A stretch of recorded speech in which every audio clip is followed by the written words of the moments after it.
The White Nurse. This is a true story. My name is Diego Ramirez. I live in Mexico City. What I'm about to tell you isn't meant to make you believe me. I'm telling you because there's a warning you need to hear. September 1992. I had a car accident on Avenida Insurgentes. A drunk truck driver hit me. I survived. He didn't. I had to stay in the hospital for 14 days. But the accident wasn't the terrifying part.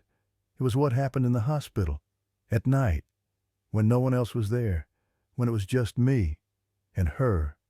If you're in a hospital right now, if you wake up at 3 in the morning and feel someone touching you, if you see a woman in white that nobody else can see, don't tell her who treats you badly. Don't do what I did, because she will punish them, and you will carry that guilt for the rest of your life. This is a true story. My name is Diego Ramirez. I live in Mexico City. What I'm about to tell you isn't meant to make you believe me. I'm telling you because there's a warning you need to hear. September 1992, I had a car accident on Avenida Insurgentes. A drunk truck driver hit me. I survived, he didn't. I had to stay in the hospital for 14 days. But the accident wasn't the terrifying part. It was what happened in the hospital, at night, when no one else was there, when it was just me and her. If you're in a hospital right now, if you wake up at 3 in the morning and feel someone touching you, if you see a woman in white that nobody else can see, don't tell her who treats you badly. Don't do what I did, because she will punish them, and you will carry that guilt for the rest of your life. September 15th, 1992, 11:45 at night. I was driving home after pulling overtime at the accounting firm where I'd worked for 6 years. The streets were nearly empty, just a few taxis and delivery trucks making late rounds. Avenida Insurgentes stretched ahead of me, the streetlights flickering in that way they do in older parts of the city, casting pools of yellow light separated by shadows. I remember thinking about Isabella. My wife was in Guadalajara 8 hours away taking care of her mother who was dying of cancer. The doctors had given her 2 weeks, maybe 3. Isabella had been gone for 10 days already, and our son Mateo was staying with her sister. The apartment felt hollow without them. I'd been working late every night just to avoid going home to that emptiness. The radio was playing something I didn't recognize. My eyes felt heavy. I'd only slept 4 hours the night before. Then the truck appeared. I didn't see it coming from the side street. One moment I was alone on the road, the next moment the world exploded into noise and pain. The sound of metal tearing it was like someone ripping a sheet of aluminum foil the size of a building right next to my ear. Glass shattered into 1,000 diamonds that caught the streetlight as they flew. The dashboard folded inward, crushing against my legs. The airbag detonated with a sound like a gunshot. Then the smells hit me. Burning rubber, gasoline, and blood, that thick, metallic tang that coated the back of my throat. My left side felt wrong, like someone had taken a baseball bat to my ribs and kept swinging. My arm bent at an angle that made my stomach turn. When I tried to breathe, something sharp stabbed into my chest with each inhale. I could hear shouting. Someone pulled my door open. Hands reached for me. The pain when they moved me made everything go white. The ambulance ride came in flashes, ceiling lights passing overhead, the wail of the siren, a paramedic's face hovering above my mouth moving, but I couldn't process the words. My consciousness kept slipping away and dragging me back over and over. At one point I turned my head and saw through the ambulance's rear window. Another ambulance behind us. I knew somehow with absolute certainty that the truck driver was in that one, and I knew he was dead. The guilt hit me then, even through the morphine fog. A man was dead. He had a family somewhere, children maybe, and I was the one still breathing. The emergency room was a blur of bright lights and urgent voices, hands cutting away my clothes, cold stethoscope on my chest. The doctor's face appeared above me, lined with exhaustion. "Senor Ramirez, can you hear me? You're at Hospital General de Mexico. You've been in a serious accident. We need to operate. Do you understand?" I managed to nod. The pain was becoming everything now, drowning out thought. "The other driver," I whispered. The doctor's expression told me everything. He didn't answer, just patted my shoulder and moved away to bark orders at nurses. They wheeled me toward surgery. The ceiling tiles passed overhead one after another. I counted them to stay conscious. 42 tiles to the operating room. That's where the timeline fractures. After that, I remember nothing but darkness and dreams that felt like drowning.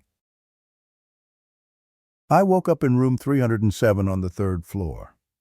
The pain medication kept me floating somewhere between sleep and waking, but I was aware enough to catalog my injuries. 4 broken ribs on my left side. My left arm shattered in 2 places, now encased in a cast from shoulder to wrist. Traumatic head injury that left my skull feeling like it was splitting open every time I moved. Internal bleeding that they'd stopped during surgery, but the doctors watched carefully in case it started again. The room itself felt ancient. Hospital General de Mexico had been built in 1905, and parts of it looked like they hadn't been updated since. The walls were painted a yellow that might have been cheerful once, but had faded to the color of old teeth. Paint peeled in the corners where water damage had crept in.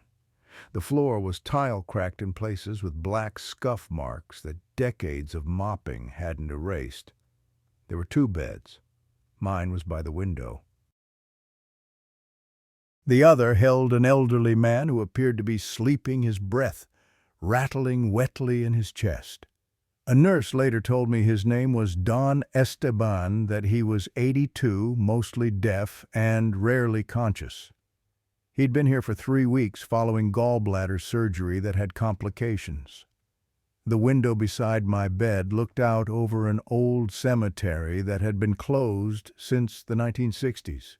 I could see the tops of stone monuments tilted at angles like crooked teeth. At night, mist gathered between them, turning the whole view into something from a nightmare. I kept the curtains closed. The smell in the hospital was a mixture I grew to hate.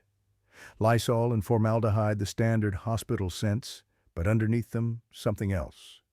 Something old and musty, like opening a closet that's been sealed for years.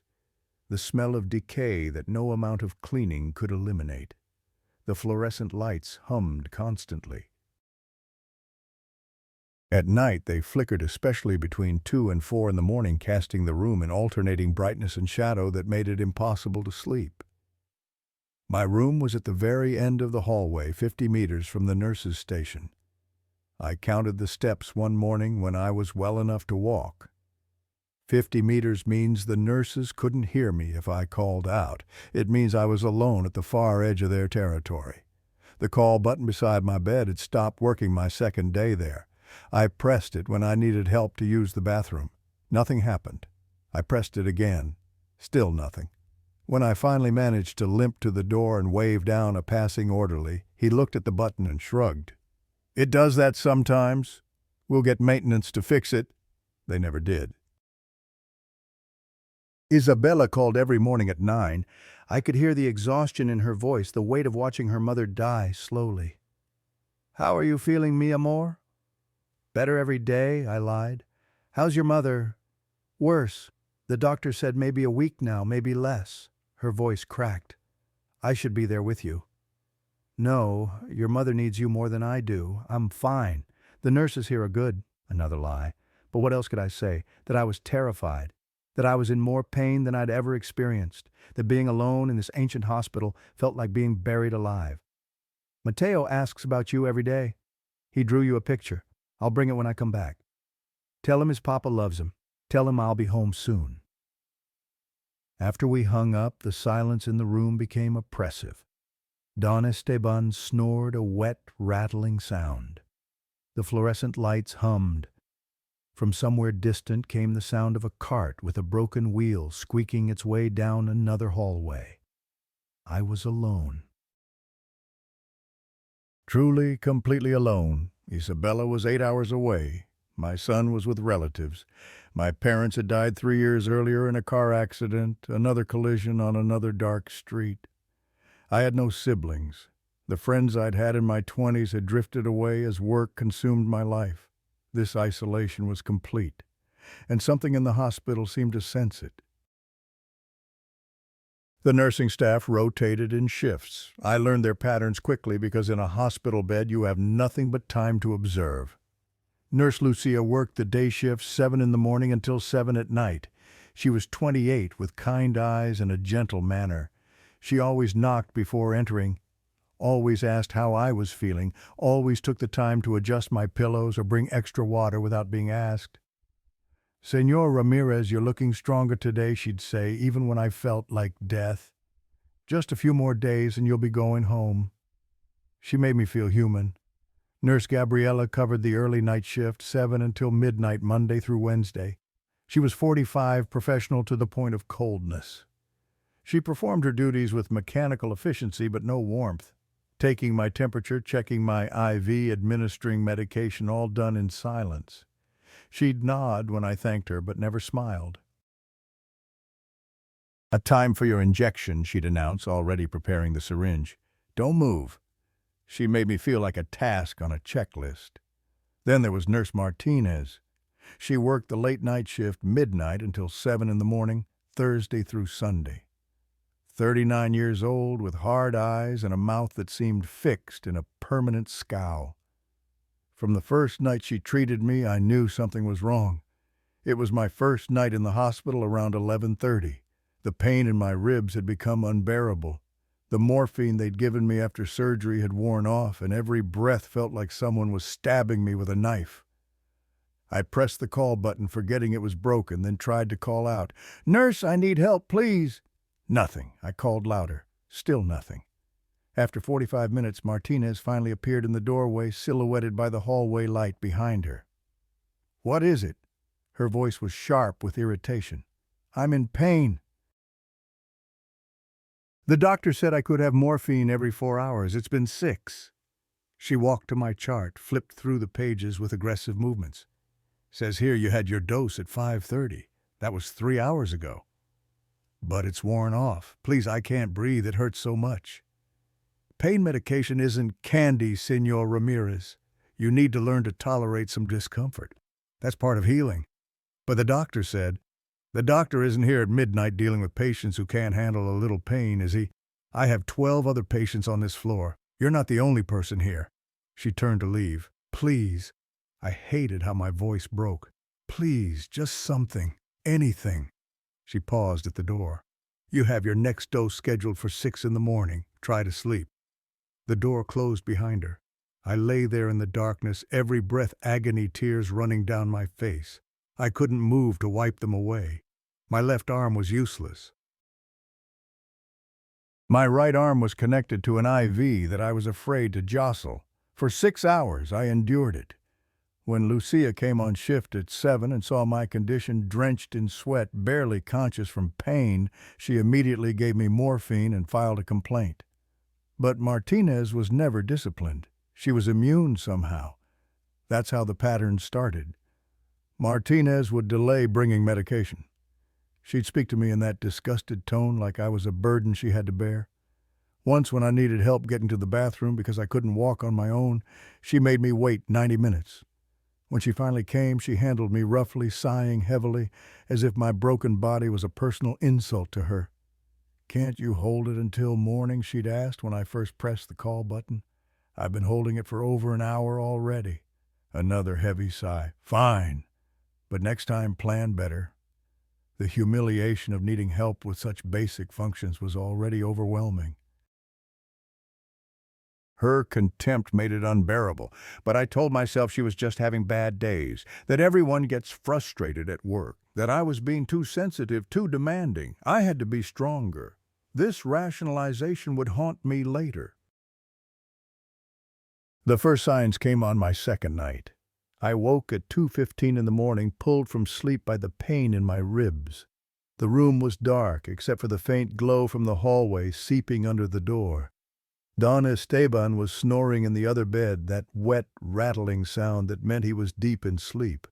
I looked toward the door and froze. It was open. Not wide open, just cracked about 6 inches. I could see a slice of the dimly lit hallway beyond. But I had watched Nurse Gabriella close it when she left at midnight. I was certain of it.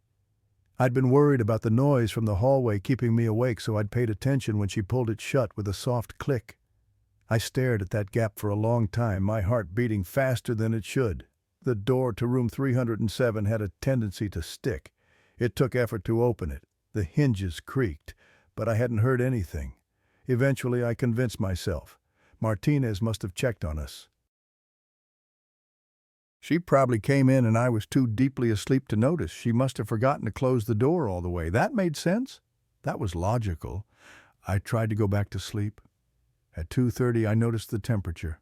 The room had gone from uncomfortably warm to frigid. I could see my breath misting in the air above me, pale white clouds with each exhale. The blanket that had felt too heavy an hour ago was now inadequate. I pulled it up to my chin, shivering. The air conditioning must be malfunctioning, I thought. These old buildings, the climate control was probably unreliable. I'd mentioned it to Lucia in the morning. But then, why could I still hear the gentle hum of the heater under the window? At 2:45, the smell arrived. Flowers. Strong and cloying, the scent of funeral flowers. Specifically, calla lilies, the white trumpet-shaped blooms that Mexicans use at funerals and Dia de los Muertos altars. The smell was so intense it made my stomach turn. I looked around the room. There were no flowers, no vases, nothing that could produce that overpowering scent. It must be coming from another room, I told myself. Someone recently lost a loved one. They brought flowers. The smell was traveling through the ventilation system, but room 307 was at the end of the hall. There was only one other room past us, and it was empty. I'd seen the cleaning crew working on it earlier. At 3 in the morning, I saw the shadow. It passed slowly across the gap in the doorway, a dark silhouette moving with deliberate slowness from left to right, not the quick, purposeful stride of a nurse doing rounds. This was measured careful, as if whoever it was wanted to see into every room without being seen themselves. What made my skin crawl was the silence. No footsteps. The hospital floors were tile. Every nurse's shoes made some kind of sound, the soft squeak of rubber soles, the tap of harder heels. But this shadow passed in complete silence. I watched it disappear beyond the frame of the door. I waited for it to pass the other direction, heading back. It never did. It's just a nurse, I insisted to myself. They're wearing soft-soled shoes. I didn't hear them because I'm medicated and my hearing is off. There's a perfectly logical explanation, but I couldn't convince myself. Not completely. The next hour passed in a state of hyper-awareness. Every sound made me flinch. The distant gurgle of pipes, the hum of the lights, Don Esteban's labored breathing, the creak of the building settling, and underneath it all a feeling I couldn't shake. The sensation of being watched. I turned my head toward the door. Nothing. Toward the window, just the closed curtains. Toward Don Esteban's bed. He was still asleep, mouth open, completely oblivious. But the feeling persisted, heavy, oppressive, like eyes on my skin. You're being paranoid, I told myself. You're in pain, you're on heavy medication, you're stressed about Isabella and her mother and Mateo and the accident and the man who died. Of course you're feeling anxious, that's normal. That's to be expected. Go to sleep. I tried. I closed my eyes and forced my breathing to slow, counted backward from 100, used every relaxation technique I knew, but I couldn't shake it. Someone was watching me. Something was wrong with this room. I gave up trying to sleep around 3:30 and just lay there staring at the ceiling, waiting for dawn. The pattern continued the next night. 2:15. I woke to find the door open again. 2:30, the temperature plummeted. 2:45. The smell of funeral flowers filled the room. 3 o'clock, the shadow passed the doorway in silence. I started keeping a notebook documenting everything. Nurses gave me strange looks when they saw me writing, but I needed to track it, needed to prove to myself that I wasn't losing my mind. September 16th, door opened 2:15 a.m., temp drop 2:30, flowers 2:45, shadow 3:00. September 17th, door opened 2:15 a.m., temp drop 2:30, flowers 2:45, shadow 3:00, the exact same times every single night. Something was happening during those hours, something regular, something purposeful. On the third night, Martinez came for her usual rounds around 1 in the morning. I needed to use the bathroom. With my injuries, I couldn't manage it alone. I called out when I heard her in the hallway, "Nurse Martinez, I need help." She appeared in the doorway, irritation already written on her face. "What now?" "I need to use the bathroom. If you could just help me get there." "Can't you wait until morning?" "I've been holding it since 11. Please." She checked her watch with theatrical emphasis. "I have medications to distribute to 6 other patients. You'll have to wait." "How long?" "Until I'm done." She left. An hour later, she still hadn't returned. The pressure in my bladder had become painful, combining with the pain from my ribs to create a symphony of misery. I considered trying to make it to the bathroom myself, but the memory of falling during my last attempt kept me in bed. When Martinez finally returned at 2:15, I was nearly in tears. "Thank you for waiting," I managed. She helped me to the bathroom with rough, impatient movements that jarred my ribs. I bit my lip to keep from crying out. In the bathroom, she stood outside the door with an audible sigh, making it clear how much of an inconvenience this was. "Can you hurry? Some of us have actual work to do." The humiliation was crushing. Needing help with bathroom functions made me feel less than human. Her disdain made it unbearable. When she helped me back to bed, her grip on my good arm was tight enough to bruise. "Next time, try to hold it until the day shift. I'm not your personal attendant." After she left, I lay there in the darkness, crying silently. The pain, the helplessness, the degradation, it was too much. I wished I had died in the accident. At least then this would be over. That's when she came. At 2:30 exactly, the temperature plummeted, but this time it was worse. The air became so cold that frost formed on the water glass beside my bed. My breath came out in thick white clouds. I watched as condensation on the window froze into delicate patterns of ice. The smell of formaldehyde hit me like a physical blow so strong I gagged. Underneath it, the cloying sweetness of funeral flowers so intense it felt like drowning. The door opened. No creak, no sound. One moment it was closed, the next it stood wide. A woman stepped into the room. She was dressed in a nurse's uniform, but not like any I'd seen in the modern ward. This was an old-style uniform from decades past, maybe the 1950s. A white dress that fell below the knees, perfectly pressed with sharp creases. A white cap with stiff folds pinned precisely on top of her head. White shoes without a single scuff mark. The uniform was impossibly clean. Hospital whites are never that white. They fade with washing, pickup stains show signs of wear. This uniform looked like it had just been pressed by someone obsessive. Not a single wrinkle, not a speck of dust. The white was so pure it almost seemed to glow in the darkness. Her skin was the color of alabaster. Not pale suggests blood underneath warmth life. This was the white of marble, of porcelain, of death. Her hair was black, pulled back in a tight bun beneath the cap. Her features were delicate, almost beautiful, but there was something wrong about them. Too smooth, like a porcelain doll's face. Not quite human. She moved toward my bed without walking. Her feet touched the floor, but there was no weight to her movements, no footsteps. She glided rather than walked, covering the distance from door to bedside in seconds that felt both too fast and too slow. I couldn't move, couldn't scream, could barely breathe. Every muscle in my body locked in place as she approached. She sat in the chair beside my bed with movements that were eerily fluid. For a long moment she simply looked at me. Her eyes were dark, so dark they seemed to have no pupils, infinite black pools that reflected nothing. When she spoke, her voice was soft, gentle, the kind of voice a mother uses with a frightened child. "Diego, te ves muy solo." Diego, you look very alone. She knew my name. How did she know my name? I tried to speak. My lips moved, but no sound emerged. My throat had closed with terror. ¿Quién es usted? The words finally came out in a whisper. Who are you? She smiled. It was a sad smile, full of understanding. Alguien que entiende el dolor, someone who understands pain. She reached out and touched my forehead. Her hand was ice cold. Not cool like a living person's hand might be after washing with cold water. Ice cold. The kind of cold that burns. I gasped and she pulled back slightly. Lo siento. Hace mucho frío donde estoy. I'm sorry.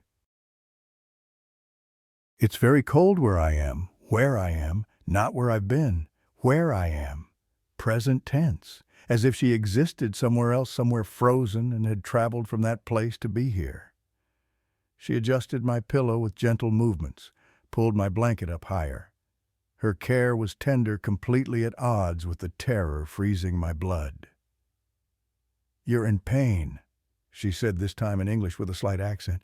I can see it, not just your body. Your heart hurts too. Tears ran down my face. I couldn't stop them. She was right. Everything hurt.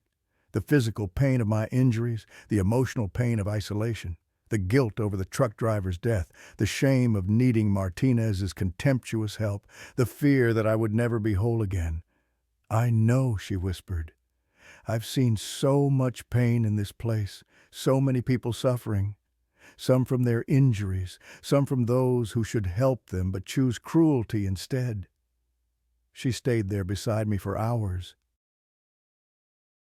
Every time I groaned with pain, she was there, her cold hand on my forehead.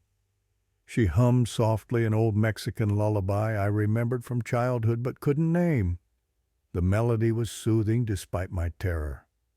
For the first time since the accident, I felt like someone cared, even if that someone was a ghost or a hallucination or whatever this impossible woman was. Gradually, impossibly, I began to drift toward sleep. The pain receded slightly. The fear faded to background noise. Her presence, despite its wrongness, felt safe. When I finally slipped into unconsciousness, she was still there, watching over me, humming. I woke once briefly around 6 in the morning. The sky outside the window was beginning to lighten. I turned my head and saw her still sitting in the chair, perfectly still, hands folded in her lap. She was looking toward the window, and in profile I could see how inhumanly beautiful she was, and how wrong. I have to go, she said without looking at me. Dawn is coming. She stood and walked toward the bathroom. The door opened. She stepped inside. The door closed. I heard nothing from inside, no water running, no footsteps, nothing. Minutes passed. The bathroom door never opened again. At 7 o'clock, Nurse Lucia arrived with my breakfast. She was cheerful, humming the same tune the woman in white had been humming. It made my skin crawl. Good morning, Senor Ramirez. Did you sleep well?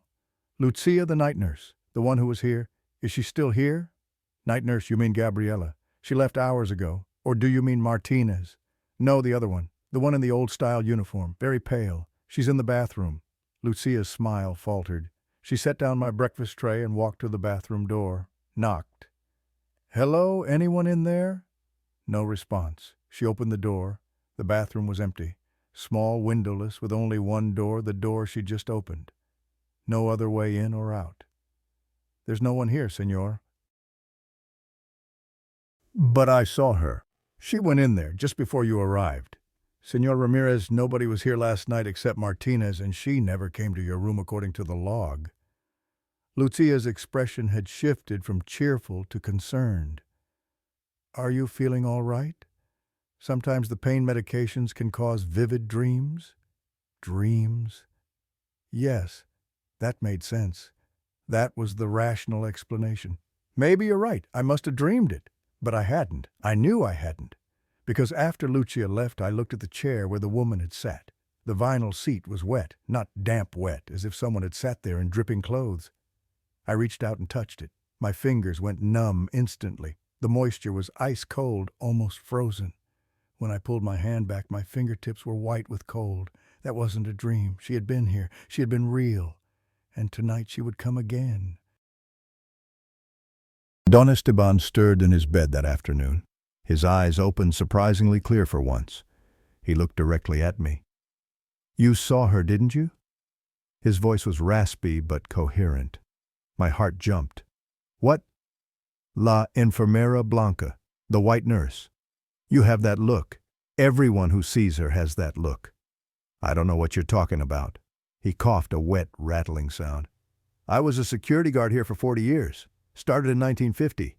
I've seen her more times than I can count." He paused to catch his breath. "She came to you last night, around 2:30, sat in that chair." He pointed with a gnarled finger. "She always sits there." The hair on my arm stood up. "How do you know that?" "Because I saw her too. I may be deaf and half senile, but I still see. She's been here since 1952, since the night she died." "Died. Jumped from the roof. Elena Ruiz was her name. 26 years old, beautiful, dedicated nurse, but her heart was broken." He closed his eyes, remembering. "I was there that night, tried to stop her. She looked at me and said, 'Esteban, I killed someone. I can't live with this.' Then she jumped." "What happened to her?" "Love story gone wrong. Doctor led her on, then married the director's daughter for his career. Elena fell apart. One night she was crying while on duty. Made a mistake with medication.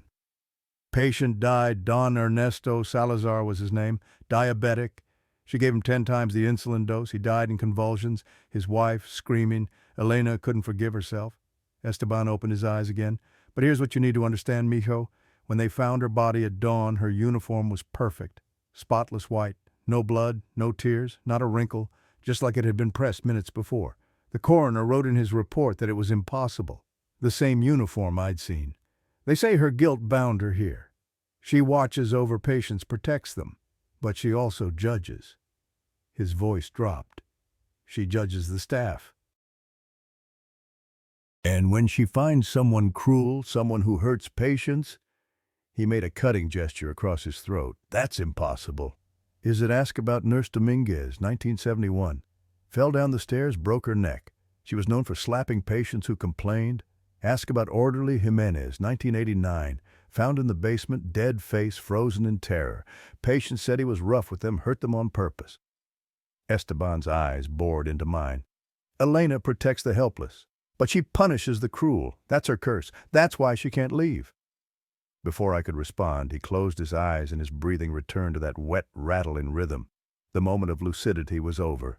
I sat there holding my notebook, my hands shaking. None of this was real. It couldn't be real. But I reached over and touched the chair again. Still damp, still ice cold. Isabella called at 9 as always. I wanted to tell her everything. About the woman in white. About the freezing cold. About Martinez's cruelty. But how could I? She was watching her mother die. She didn't need to hear that her husband was losing his mind in a hospital bed. "You sound tired, mi amor," she said. "Just not sleeping well.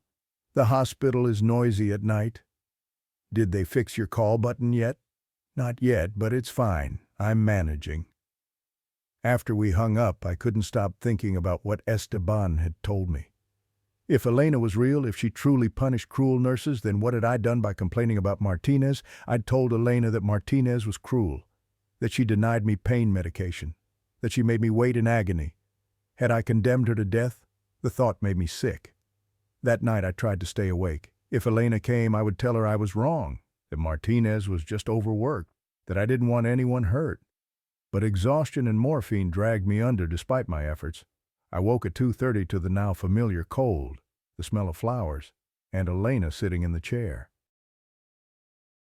But this time she didn't look gentle. Her expression was harder, more focused. "Diego," she said softly, "you've been thinking about me."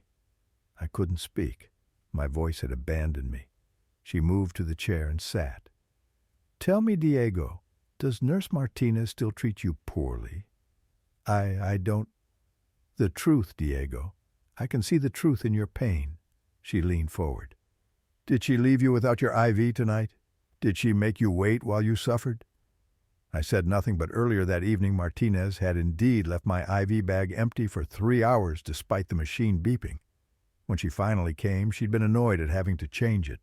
My silence was answer enough. That's what I thought. Her expression hardened. Those who take an oath to heal but choose to harm instead, they don't deserve to wear the uniform. Please, I whispered. She's just overworked. She's tired. She doesn't mean. Elena's voice grew colder. I've watched her for weeks, Diego. I see everything that happens in this hospital at night. She's cruel to everyone. The elderly woman in 305 who cries when Martinez handles her roughly. The man in 310 who hasn't eaten in 2 days because Martinez forgets to bring his meals. She causes suffering deliberately. But that doesn't mean she should. It means she's forgotten what it means to be a nurse, to care for the helpless, to ease pain instead of cause it. Elena stood. I made that mistake once. I let my own pain blind me, and a patient died because of it. I've spent 40 years making sure no one else suffers that way. By killing people, her eyes flashed. By delivering justice that the living won't. Before I could respond, the sound of footsteps echoed in the hallway. Martinez's voice, distant but clear, speaking to someone on the phone. Elena's head turned toward the door. Her eyes began to change, the black pupils expanding, shifting to a deep, glowing red. No, I said. Please don't. She vanished. I tried to get out of bed. My body screamed in protest, but I pushed through it, swinging my legs over the side, trying to stand. I made it 2 steps before pain exploded in my ribs and I collapsed, hitting the floor hard. The impact knocked the breath from my lungs. I lay there gasping, unable to move. Mijo, what are you doing? Don Esteban woke with a start. Have to warn her. Warn who, Martinez? He saw my face and understanding dawned. Elena went after her. I nodded, still unable to breathe properly. Then it's already too late. Esteban's voice was sad. When Elena decides someone deserves punishment, nothing can stop her. The call button suddenly sparked, then went completely dead. The lights in the room flickered. The machines monitoring my vitals let out a shriek of feedback before shutting down entirely. From somewhere down the hall, I heard a sound that made my blood freeze. A scream, brief, cut off abruptly, then silence. I don't know how long I lay on that floor. Don Esteban tried to help me back into bed, but he was too frail. We remained like that, me on the floor, him sitting on the edge of his bed, waiting for morning. The sounds came in pieces through the night. 3:05 a.m. The squeak of a cart moving, but no footsteps. 3:15 a.m. A door opening and closing. The supply room, I thought. 3:20 a.m. Something heavy being dragged briefly. 3:30 a.m. Footsteps returning down the hallway. Soft, deliberate. They passed our door. I watched through the gap at the bottom and saw shadows move. 2 shadows. One cast by the hallway light normal. The other had no light source. It simply existed, darker than the darkness around it. At 6 o'clock an alarm sounded. Code blue, nurses running. Voices raised in panic. At 6:15 Nurse Lucia appeared at our door. Her face was pale, eyes wide with shock. "Señor Ramirez, what are you doing on the floor?" I fell. "Trying to get to the bathroom," she called for help. 2 orderlies came and lifted me back into bed. Every movement was agony. "What happened?" I asked, though I already knew. "It's Nurse Martinez. She's dead." "How?" "They found her in the supply room. The door was locked from the inside, no way in or out. She was just sitting there, against the wall." Lucia's voice shook. Her face, Diego. She looked absolutely terrified, like she'd seen something that stopped her heart. "What did the doctor say?" "They don't know. No marks on her. No signs of struggle. Her heart just stopped." She wrapped her arms around herself. 2 nurses who examined her said the room was freezing cold. And on the floor near her body they found flower petals, calla lilies. But there were no flowers in that room. The police came that afternoon. Detective Ramirez, no relation, interviewed everyone on the floor. When he reached my room, he sat in the chair where Elena had sat. Senor Ramirez, I understand Nurse Martinez was assigned to your care. Sometimes. The late-night shifts. How is your relationship with her? Careful, be careful. Professional. Nothing unusual? No conflicts. I thought about the denied pain medication, the delays, the contempt. She was busy, overworked, like everyone here. Did you hear anything unusual last night around 3 a.m.? I sleep heavily, the medication. He studied me for a long moment, then handed me a card and left. After he was gone, I lay back and stared at the ceiling. A woman was dead. And it was my fault. I told Elena. I'd confirmed her suspicions. I'd given her a target. That night she returned. I was ready for her. Had stayed awake, lights on, waiting. At 3 a.m., exactly, the temperature dropped. Elena appeared. Why did you kill her? I demanded immediately. I didn't kill her. I showed her the truth. What truth? What she'd done. All the patients she'd hurt. All the suffering she'd caused. I made her see it, feel it, understand it. Elena's voice was calm. Her heart couldn't bear the weight of her cruelty. It simply stopped. That's still murder. Is it, or is it justice? She moved closer. You told me about her, Diego. You confirmed what I already knew. You helped me. I didn't want her dead. But you wanted her stopped. And now she is. No one else will suffer at her hands. I couldn't argue with that twisted logic. Part of me, a dark, shameful part, was glad Martinez was gone, but the guilt overwhelmed everything else. Don't come back, I said. I don't want your protection. I don't want your justice. Leave me alone. Elena looked at me with those infinite black eyes. I can't. You're part of this now. You gave me permission. I didn't. You told the truth. That's all the permission I need. She began to fade. There are others here who hurt patients, Diego. I'll find them too, with or without your help. She disappeared. I realized then the horrible truth. I couldn't stop her, and she would keep killing, unless I found another way. The next morning, Nurse Lucia brought me newspapers from the library. I'd asked if there were archives about the hospital's history. I found what I was looking for in a yellowed article from 1952. Tragic death at Hospital General. Nurse Elena Ruiz, 26, takes own life. There was a photograph.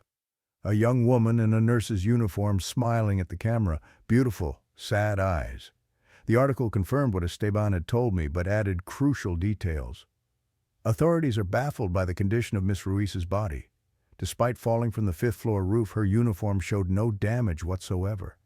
Medical examiners report the pristine condition as highly unusual and difficult to explain given the circumstances of her death. I found more articles. Deaths in 1971, 1983, 1989. Always the same pattern, cruel staff members dying mysteriously.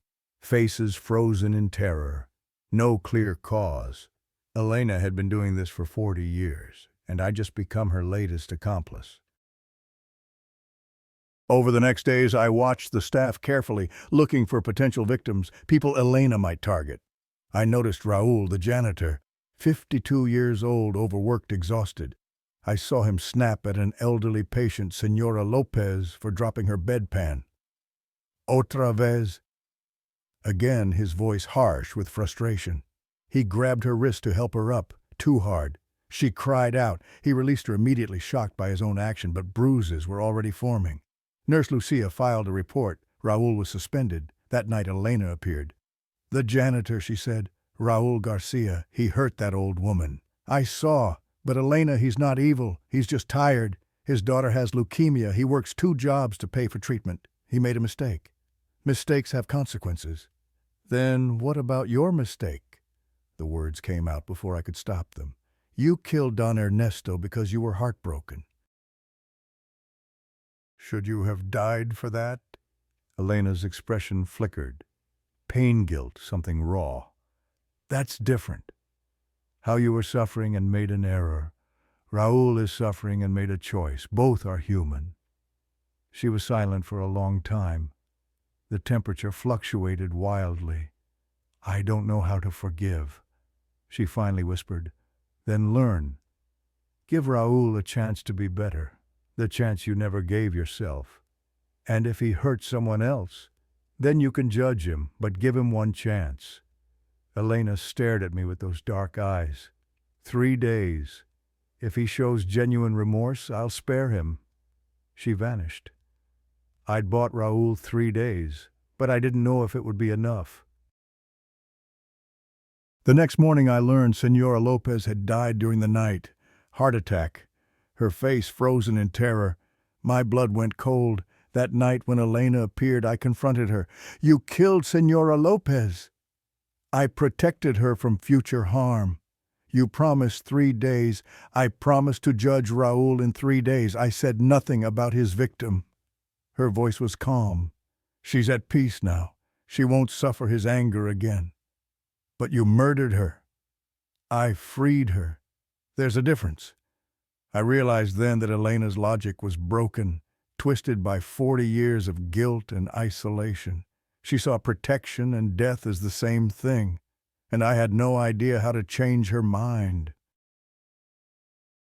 But 3 nights later, something changed everything. I was woken not by cold, but by alarms. The power went out across the entire floor. Emergency lights cast everything in red. Through my door window, I saw chaos, nurses running, equipment failing, and in the center of the hallway stood Elena.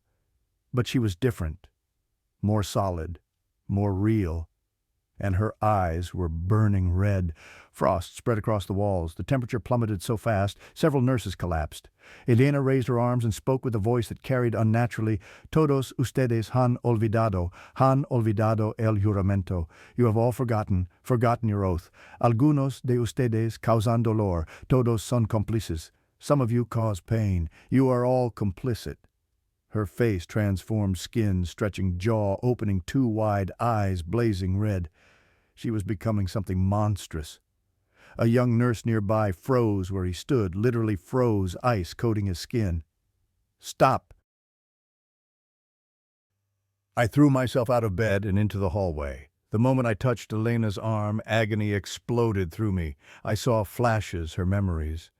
Don Ernesto convulsing, Dr. Morales' betrayal, the roof, the fall, 40 years of watching, judging, killing, an endless cycle of guilt and vengeance. When I pulled back, Elena was herself again, beautiful and terrible and infinitely sad. "You see now," she whispered. "You see what I've become. I see someone in pain, someone who needs to heal. I can't heal, I'm already dead. Then you need to forgive yourself." "I don't know how." Don Esteban appeared in the hallway, leaning on a walker. He shouldn't have been able to move, but he'd gotten out of bed somehow. "Elena Ruiz," he called out. "I was there the night you jumped. Do you remember what you said to me?" She turned to him, confusion on her transformed face. "You said, 'Esteban, I killed someone. I can't live with this.' You were crying. You were broken. You were human." "I'm not human anymore. Aren't you? You feel pain, you grieve, you rage against injustice. That's as human as it gets. I kill people. So do surgeons when they make mistakes. So do nurses who give wrong doses. We are all capable of harm. That doesn't make us monsters. It makes us human." Elena's form flickered, woman, monster, woman again. "I don't know what I am anymore." "Then let me tell you." Esteban moved closer. "You're a woman who made a mistake and couldn't forgive herself. A woman who turned her pain into purpose. A woman who's been trying to earn redemption by preventing others from making your mistake. It hasn't worked, because redemption doesn't come from preventing evil. It comes from accepting forgiveness." His voice softened. "Do you know what Maria Salazar told me after her husband's funeral? Don Ernesto's wife?" Elena froze. "What?" "She said she forgave you. Said you were a good nurse who had a bad night. Said she hoped you found peace. She said that I never told you because you jumped before I had the chance. But yes, she forgave you. The family forgave you. The only person who never forgave you was yourself." The red light in Elena's eyes faded. She sank to her knees in the hallway, looking more human than I'd ever seen her. "I've killed so many people," she whispered. "Yes," Esteban said gently. "You have.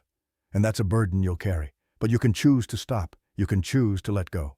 How? By forgiving yourself, by accepting that you were human, that you failed, and that failure doesn't define your entire existence. Elena looked up at him, then at me, then at the terrified staff members. "I'm sorry," she said. Her voice was small. "I'm so sorry. I thought I was helping. But I just created more pain." Then Nurse Lucia stepped forward. "You helped me once." Elena's head snapped up. "What?" 3 years ago, my first week here. I was alone on night shift and a patient coded. I didn't know what to do. Lucia's voice shook, and I felt someone guide my hands. The patient survived. It was you, wasn't it? Elena nodded slowly. "So you're not just death. You're also salvation." "But I killed people who were cruel." "Yes." Lucia's expression was complicated. "I'm not saying that was right. But you're not just a monster. You're complicated. Like all of us."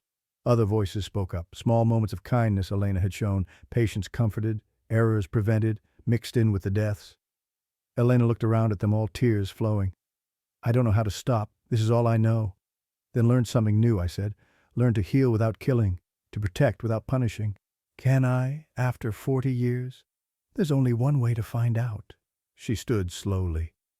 "I feel something. For the first time since I died, I feel like I could leave." "Then go," Esteban said. "Go and rest." "But what about the patients?" "We'll protect them," Lucia said. "By being better, by fixing the system." Elena looked at me one last time.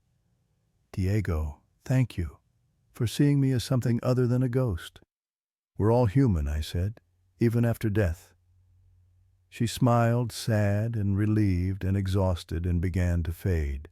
The frost melted. The temperature returned to normal. Her last words, "Forgive me, please, all of you, forgive me." Then she was gone. The hospital erupted into chaos after that. Administration demanded explanations. Police returned. But no one could explain what really happened. 3 days later, I was cleared for discharge. As I was leaving, Nurse Lucia pulled me aside. I found something in Elena's old employee file. She handed me a photocopy, a performance review from 1951. "Nurse Ruiz is exemplary. Her dedication is unmatched. She stays late without complaint, comforts those in pain. If all staff showed half of Nurse Ruiz's compassion, this hospital would be paradise. She was good," Lucia said, "before everything went wrong. And she spent 40 years trying to make up for one terrible night. Do you think she's at peace now?" I thought about that last smile. I hope so. Isabella was waiting in the lobby. She wrapped her arms around me carefully. "Let's go home," she whispered. We drove away. I didn't look back. But in the rearview mirror, I saw something. A figure in white at a 5th-floor window, watching, waving, then gone. I told myself it was a trick of light, but I knew the truth. Elena had let go of her rage, but part of her would always remain at Hospital General watching over patients, and I would have to live with the knowledge that I'd been part of her story. Home felt foreign. Every building seemed to lean inward. Every shadow held the possibility of something watching. Isabella helped me to bed. "Tell me what happened. You've barely spoken." "It was just a difficult recovery, the pain. Your mother dying while I couldn't be there." All true, but dancing around the horror. "There was a nurse. She died. It was traumatic." "Died how?" "Heart attack." Another truth wrapped in lies. Isabella didn't believe me entirely. But she let it go. That night I couldn't sleep. At 3 a.m. I woke. The room was freezing. No, not here, not at home. I could see my breath. Smell flowers. "Elena," I whispered. No response, but the cold remained. I went to the bathroom. The mirror was fogged. Words written in the condensation, "No puedes escapar." You cannot escape. I wiped it clean. Looked at my reflection. Behind me in the mirror, barely visible, stood Elena. I spun around. Empty. Looked back. She was still there in the reflection. Her mouth moved. "Lo siento." I'm sorry. Then she faded. Don Esteban's words came back. Once you become her witness, you can never escape her. You're bound to her, forever. The signs continued. Every night at 3 a.m. the cold. Sometimes her reflection in mirrors. Sometimes just that feeling of being watched. She never hurt anyone, never appeared when Isabella or Mateo could see. But she was always there. I tried everything. A priest performed a blessing, the holy water evaporated, leaving ice crystals.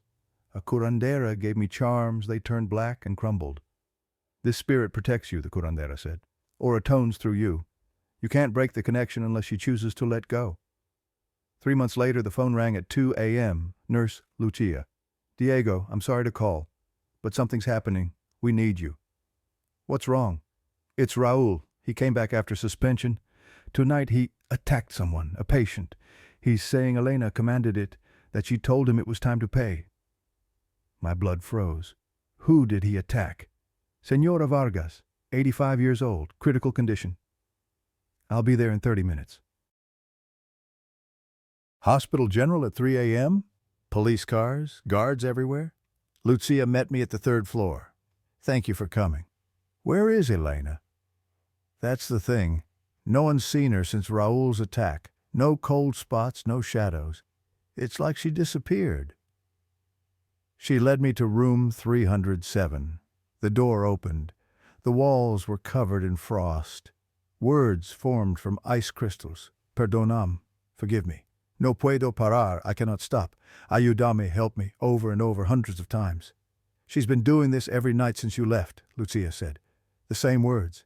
I touched the frost. It melted like tears. She's suffering. She spared Raul and he hurt someone. She blames herself. Don Esteban sat in a wheelchair by the window. You came back. Elena needs us. Where is she? He pointed at the bathroom. In there. Won't come out, just crying. I walked to the door. Put my hand on it. The cold burned. Elena, it's Diego. Nothing. I know you're hurting, but hiding won't fix this. Silence. Raul hurt someone. And you think it's your fault because you didn't kill him when you had the chance. Still nothing. But here's the truth. Raul made his choice. Not you, not me, him. The door grew colder.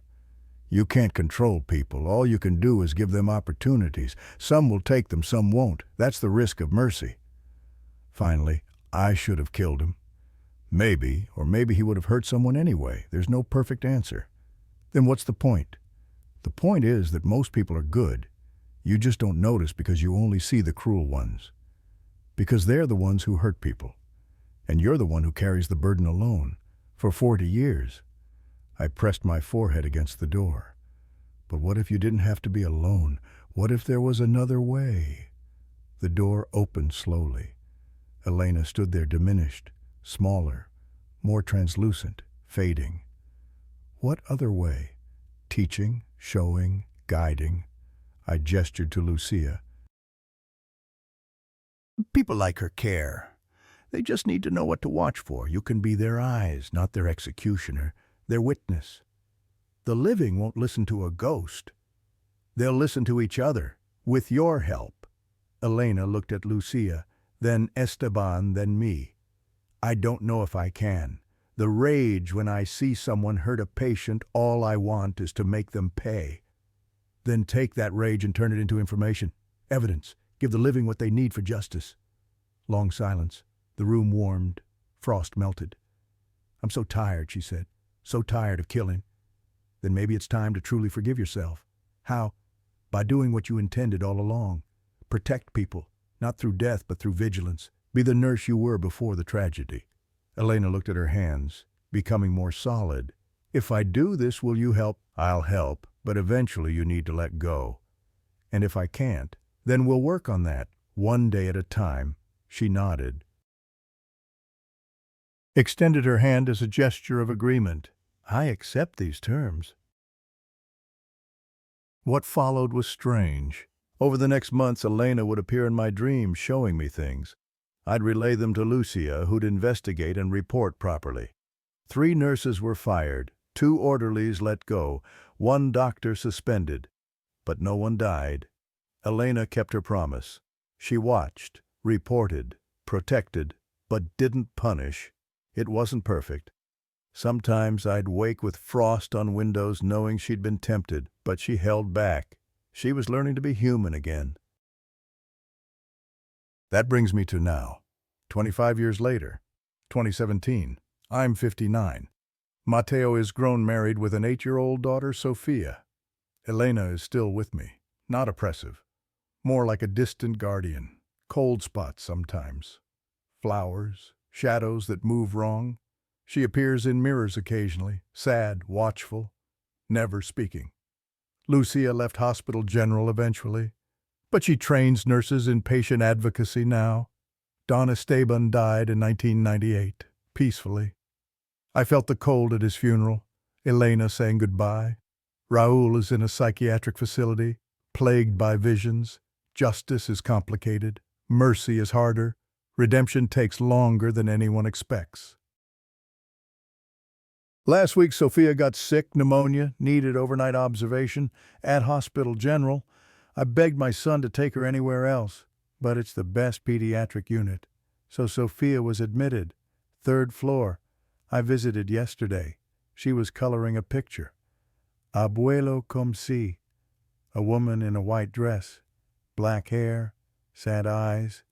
My heart stopped. Who's that mija? The nice lady who visited last night. When I was scared, she sat with me and sang until I fell asleep. She described Elena perfectly. She said she knows you. Said to tell you, Sophia tried to remember. Gracias por recordarme quién era. What does that mean? Thank you for reminding me who I was. I couldn't speak. That night I returned alone, walked to room 307.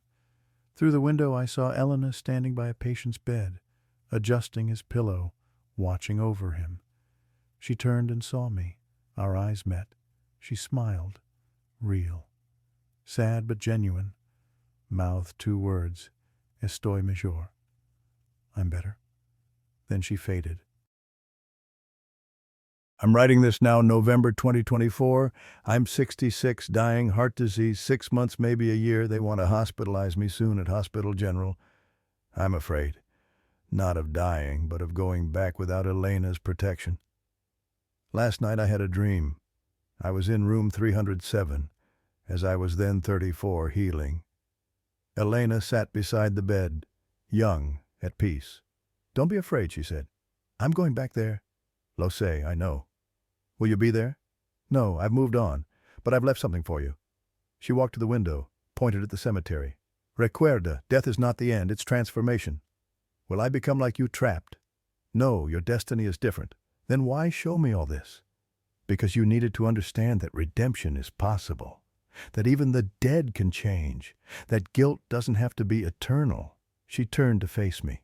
You carry guilt too, Diego, about the truck driver, about Martinez, about not being there when Isabella's mother passed. I couldn't deny it. Let it go, Elena said gently, just as I let mine go. Forgive yourself. Remember, you did the best you could. You showed compassion when others showed cruelty. You helped me find my humanity. She smiled. You saved me, Diego. Now save yourself. I woke with tears and frost on the window. The frost had formed words, Estás libre. You are free. Tomorrow I'll be admitted to Hospital General, room 312, just down the hall from 307. I'm not afraid anymore, because I understand what Elena was teaching me. Hospitals are where suffering meets healing, where death meets life. They're liminal spaces, and the spirits that linger aren't always malevolent. They're just lost, hurting, seeking redemption. Elena found hers, and in helping her, I found mine. If I die there, and I probably will, I hope I die in peace. I hope I don't linger. I hope I move on without hesitation. But if I do linger, I hope I'll be like Elena became. Not vengeful, not a judge, just a presence, a comfort, a reminder that someone is watching over you, someone who cares. Final note added by Mateo Ramirez. December 2024, my father died. December 3rd, 2024, at Hospital General de Mexico, room 312, around 3 in the morning. I was there. The room got cold right before his last breath. Not freezing, just comfortable. I smelled flowers, calla lilies. Dad was smiling when he died, like he saw something good. I found this manuscript in his things. He asked me to share it, to let people know Elena's story. I don't know if I believe in ghosts, but I believe he believed it, and it changed him, made him more compassionate. So I'm sharing this as he requested. But I'll leave you with one thing. When I was cleaning his room, I found something on the windowsill.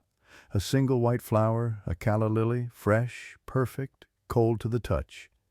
And beside it, frost on the window glass, "Bienvenido a casa amigo, welcome home friend." The nurse said she didn't put it there, said the window was closed all night. Said frost can't form on interior glass in a heated room, but there it was. So maybe Dad was right, maybe Elena was real, maybe she welcomed him home. I like to think so, because that means he's not alone. If you ever find yourself in Hospital General de Mexico and you wake at 3 in the morning to cold air and flowers, don't be afraid. It means you're not alone. Someone is watching over you, someone who understands pain, guilt, and the long journey toward redemption, someone who learned that mercy is stronger than vengeance. Just remember to treat your nurses kindly. In hospitals where life and death meet, some spirits never truly leave. They just learn to love instead of haunt.